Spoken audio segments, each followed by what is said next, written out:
Artists are asked to use recycled materials in their projects. That can range from anything from cardboard boxes to scrap metal. Diapers can be donated directly to the Athens Area Diaper Bank, or they can be donated to different local businesses that serve as community drop-off centers.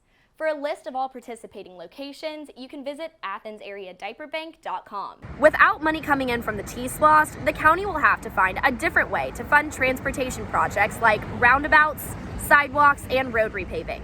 This week, you can stop by the Oconee County Public Library to flip through some pictures, see medals, and learn about the work the Lions Club has done over the past 5 decades. The Battle of the Nutcrackers has officially begun.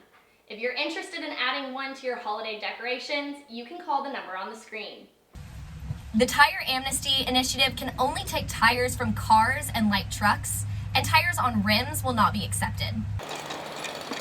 Birds are back.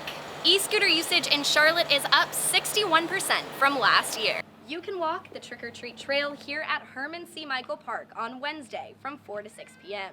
First up today, the Supreme Court is back in session. This will be the first time the court has met in person in 18 months due to the coronavirus pandemic. The sun may be out, but that does not mean you should forget a jacket. The fall weather has come and it is here to stay. Temperatures for the next few days will be below the normal average for this time of year. Usually we're seeing the average high for today sitting right at 69 degrees, but this year it looks like we're trying to freeze out our competition for Saturday's home game ahead of Missouri. Awesome, and that is always such a fun song, and it seems like we are in a high school musical mood today. And lastly for today, on July 27th in 1999, Tony Hawk was the first skateboarder to land a 900. Lights flash behind David McGee as he begins his 390-mile journey surveying roads here in Oconee County. This is the county map. McGee is an operator with consulting firm Infrastructure Management Services, or IMS. He is traveling through the county in a van equipped with state-of-the-art lasers to analyze road conditions. We have alligator crack. I collect all the data that is on the cement and concrete to make sure that we rate it from 0 to 100 per road. That way the county or the city knows what needs to be repaired and how severe it is. McGee says he and his coworker are on the road for 8 to 10 hours a day. County Administrator Justin Kerouac says the County Commission decided to bring in IMS to serve Oconee County residents. There's still complaints about how we want to pave the road. This is really taking all the decision making out of it. It's just, here's how much you can do, here's how much you can afford, and here's the list. The van utilizes lasers to map out abnormalities in the road like cracks and potholes. The results will be used to help with the T-SLOST, which is essentially a transportation tax. If it passes in November, the county will have money that can be put toward road paving. So the idea is we would have an objective road rating standard that we could roll out as part of the whole thing. Kerouac says the county has a lot of work to do. We need to be paving probably 25 miles a year of road. We're probably paving 8. This is an opportunity for us to really get on a more proactive, measured approach to things. McGee is helping make that approach possible. When it comes to residents' responsibilities during the survey process, he says it's business as usual. We don't want them to veer off or do anything dangerous. We're not an emergency vehicle. Just, give us as much space as needed, 20 feet from behind. And we have flashing lights, and it gives you a signal, gives you an alert that we're in the area and that we need to cover this road. So business as usual. While the truck moves slowly, McGee says residents can easily and safely move around. The Oconee County Commission will use the results from the IMS road survey to determine how exactly to allocate funds in November. For Grady News Source, I'm Sam Perez. Tiny toilet paper, mini Clorox wipes, and small picket signs decorate wooden nutcrackers at the Sievers family home in Watkinsville. They're arguing. A junior in high school, Madeline Sievers has always been artistic. Now, with the help of her parents, she's putting her creative skills to use for the second year in a row. 2020 nutcrackers. Last December, Madeline and her mom, Mary Elizabeth, began to unpack their Christmas decorations when they realized they didn't have one in their collection to represent 2020. $50. Mary Elizabeth said she found some expensive versions on Etsy and showed her daughter. And Maddie looked at them and she said, I could make that. Just like that, Nutcrackers by Madeline was born. She worked with her parents to craft 2 different styles of nutcrackers saddled with masks and tissues. Before they knew it, they had sold 60 nutcrackers and shipped them out all over the world. While Madeline and her mom dream up the ideas together, her dad helps make it happen. Steve works on perfecting the little details with direction from his wife and daughter. These things are hard. Like, for example, this plastic card right here. For 2021, they have 2 different nutcrackers to represent people who are for and against the vaccine. For Maddie, the project is more than just being creative and selling products. It's about finding unity in such a divisive time. And I think it's nice to have something that you don't feel like you have to fight with people over that still addresses the topic, because I think it's really important, but when you're dealing with nutcrackers, it's not necessarily important. Mary Elizabeth is a healthcare worker, so she says the issue hits close to home. I work as a hospice nurse, so I've seen the heavier side of all of this, but in some small way. And we don't mean to make light of it, but we do want to do something to lighten the subject if that's possible. For Steve, he says they serve as an important marker of all that these past 2 years have held. Just the memory of these 2 years and how COVID has marked them. For Grady News Source, I'm Sam Perez. In the middle of Athens, a little table on the side of the road is saving lives every Wednesday and Saturday afternoon.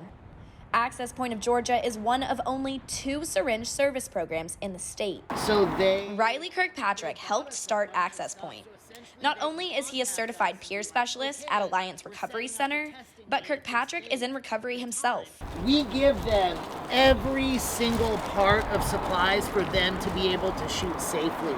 So people can put their dope inside of the spoon, use these waters, right? And we say on the waters to make sure that they don't share it with anyone else. So the half inches are longs and these are shorts. So they can essentially choose what kind they use.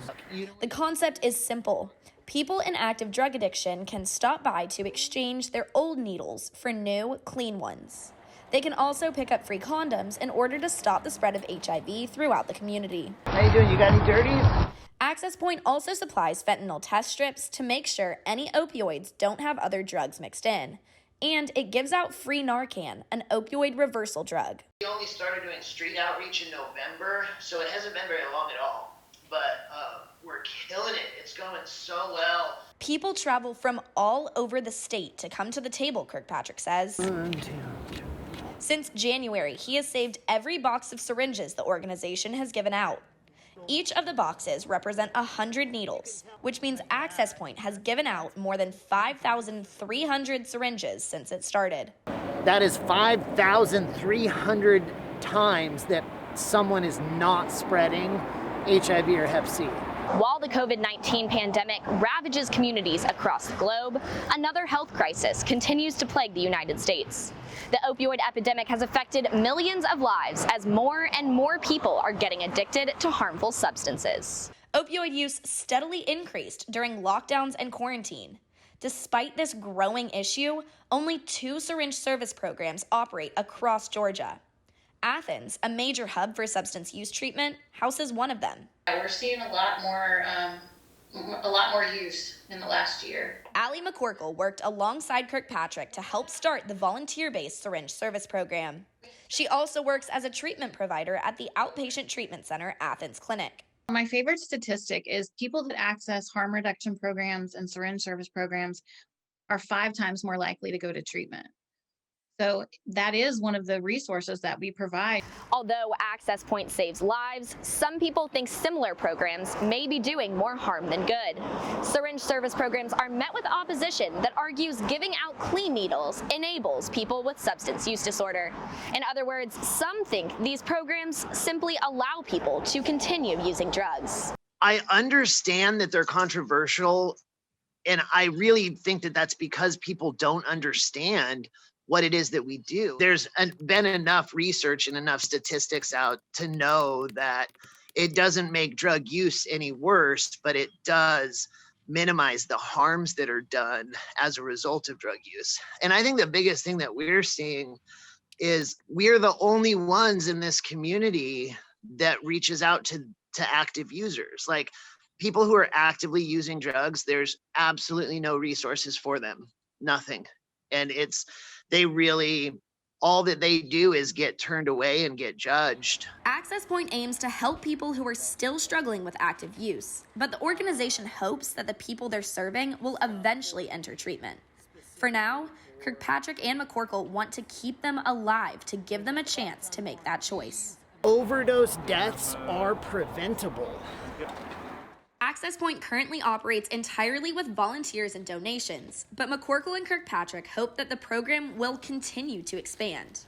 With more community support and the introduction of more syringe service programs, they are confident that organizations like Access Point can save lives and start to remedy the damaging effects of the opioid epidemic. In the meantime, the organization is looking for volunteers and donations to help continue the work and expand its efforts. You can learn more at accesspointga.org. For Grady News Source, I'm Sam Perez.